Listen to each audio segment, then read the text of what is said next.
Finally आम्ही पोहोचलो बंगलोरला आणि तिथे मग मी ट्रॉली घेत होते बॅग्स वगैरे ठेवण्यासाठी.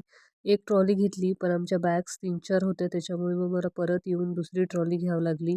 आणि मग आम्ही कॅब बुक करायचं बघत होतो आणि बाहेर निघाल्यानंतर कॅब बुक करावं म्हटलं आणि मग नंतर कॅब बुक केली तर इतकी मोठी लाईन होती. बाय माय गॉड!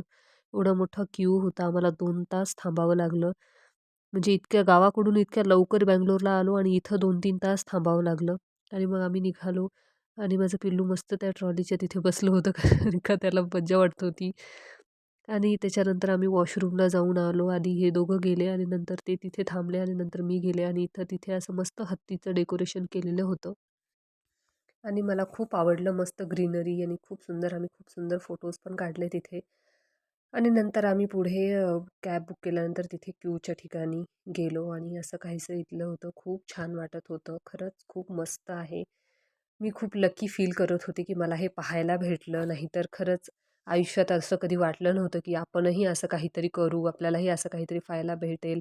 आणि हे बघा एवढी मोठी इथं लाईन होती कॅबच्या तिथे. कॅब बुक जरी केली तरी इथे लाईनप्रमाणेच सोडत होते आणि पुढे जी एक मुलगी दिसते ना, ती आणि तिची मम्मी आमच्या पुढेच होते आणि त्या मुलीकडून काहीतरी बॅगची चेन वगैरे लावायला विसरली होती ती वाटतं.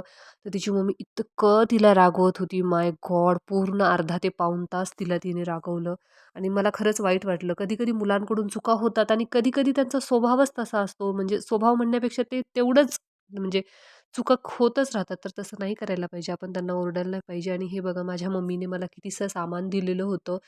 सर्व बेसनचं पीठ, आपले शेवया, ते मसाला, सगळे ते लाडू वगैरे सगळं खायचं प्यायचं मस्त दिलं होतं. हळद, चटणी, डाळी सगळ्यात उडदाची डाळ, तुरीची डाळ, मुगाची डाळ हे सगळं मी मम्मीकडूनच आणते कारण का इथं पॉलिशचं असतात त्याच्यामुळे नको वाटतं. त्याच्यामुळे मम्मीनंच दिलं होतं. आणि हे बघा बॅग्स वगैरे माझ्या अनपॅक करणं सुरू होतं. चला आता भेटूयात. बाय.